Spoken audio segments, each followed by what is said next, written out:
What are the top three things that you would like women to know about boundaries?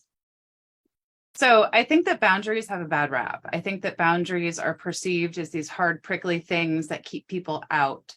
And in my world, boundaries are not hard, not prickly at all. They're a space where we get to be safe. And the most important thing that people need to understand about boundaries is that you are totally worth it. And the whole world has told us over and over again who we're supposed to be, what we're supposed to be, that we're supposed to say yes to everything, and we're supposed to serve and show up and just be grateful for it. And when we live without boundaries, we're living without agency to say, this is who I am and this is what I like. So when we think about people asking you questions, whether it's about the PTO or taking a trip or a work project, one of the really important tips is to just pause and say, do I want to do that? Is that my job?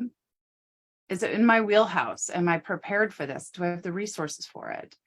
And then I always love to ask the question of what would happen if I said no? And typically the world doesn't end, right?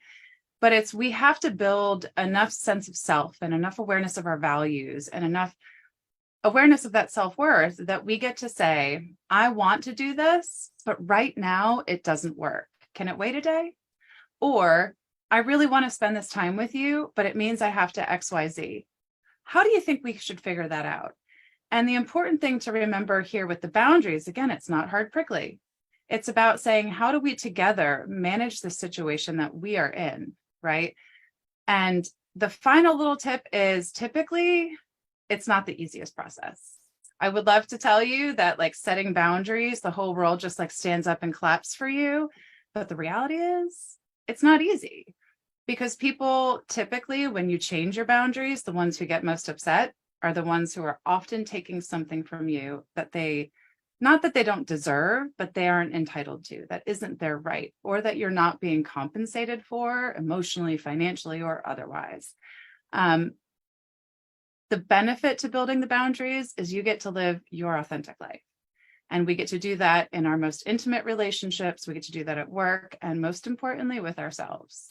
So boundaries create a space of kindness and patience and generosity in a way that serves you. And that's what I want to talk about today.